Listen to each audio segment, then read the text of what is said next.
Ex-Green Beret goes on a reconnaissance mission to spring Mias from a Viet Cong prison. Only a few years after the all-out guerrilla war in First Blood 1982. John Rambo's former commanding officer Colonel Sam Troutman pulls him out of jail only to send him back to a place he swore never to return. The impenetrable jungles of Vietnam. Entrusted with the dangerous task of collecting evidence that American POS are still being held captive, Rambo agrees to infiltrate the unknown zone, and before long, he finds himself double-crossed, marooned behind the enemy lines. Once, John fought for his country. Now, the government has left him for dead in a Soviet-infested land. Can Rambo fulfill his suicide mission? Will he deliver his lethal justice? John Rambo, the former Green Beret of the United States Army, is incarcerated at a penal labor facility 3 years after the events in Hope, Washington. His commanding officer from the Vietnam War, Colonel Sam Troutman, greets him.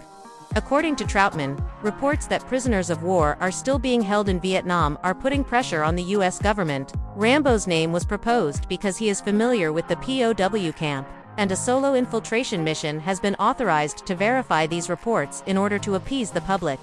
In return for a presidential pardon, Rambo consents to accept the mission. Rambo and Troutman arrive in Thailand, where they are met by Erickson, the helicopter pilot, his partner, Lifer, and Marshall Murdoch, the bureaucrat in charge of the operation. Instead of interacting with enemy personnel or attempting a rescue, he is told to take photographs of a suspected POW camp. Rambo only has faith in Troutman, the only person working on the operation. Rambo's parachute is snagged during his aerial launch. Only knives and a bow and arrow remain after he is forced to cut himself free and abandon the majority of his equipment. They are taken a prisoner by local river pirates, who are arranged by his designated contact, Vietnamese intelligence agent, Kobo. Rambo arrives at the Vietnamese camp, where Lieutenant Tay and Captain Vin are in charge. Rambo affirms that POs are present. He releases prisoners of war. A Vietnamese gunboat closes in, and Rambo, Co. and Banks try to flee, but are betrayed by the river pirates. Using an RPG, Rambo disables the gunboat and eliminates the pirates. Rambo and Banks split off from KO before they arrive at an extraction point. Troutman spots them on a rescue helicopter with Erickson and Lifer under mortar attack. After Troutman notifies base, Erickson is told to stop the rescue by Murdoch.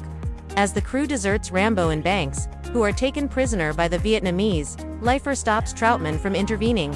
When he returns to base, Troutman confronts Murdoch, who admits the mission was a hoax. In order to secure their release, the United States would have had to invest resources or possibly launch another war, so any evidence of prisoners of war would have been disregarded. Rambo discovers at the POW camp that the Soviet military is helping the Vietnamese. He is ordered by Podofsky to broadcast a warning to Murdoch against conducting any more rescue operations. When Rambo declines, he is subjected to electric shock torture. When Banks is introduced and threatened with eye gouging, he gives in. Rambo calls his base using a coded radio frequency, but he also threatens Murdoch for betraying him, defeats his captors, and leaves the camp with the assistance of Co, who has infiltrated it. Rambo consents to take Co to the U.S., while they are both evading capture. However, Lieutenant Tay later shoots Co, cutting a red headband off of her dress and wearing her necklace. Rambo buries a dying Co after promising to remember her. Using guerrilla tactics and weapons, Rambo starts killing the Vietnamese and Russian soldiers. He also uses an explosive tipped arrow to kill Tay. Rambo climbs aboard the helicopter and throws Yushin to his death after he attacks him from it.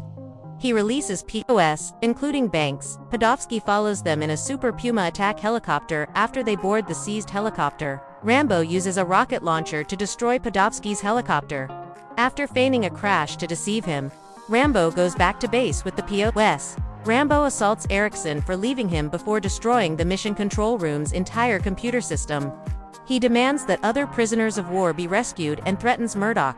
Rambo rejects Troutman's attempts to persuade him to return to a tranquil life at home, claiming that he wants the nation to take care of its soldiers in the same way that they take care of the nation. When Troutman asks Rambo how he would live, he responds, "Day by day," and turns to leave.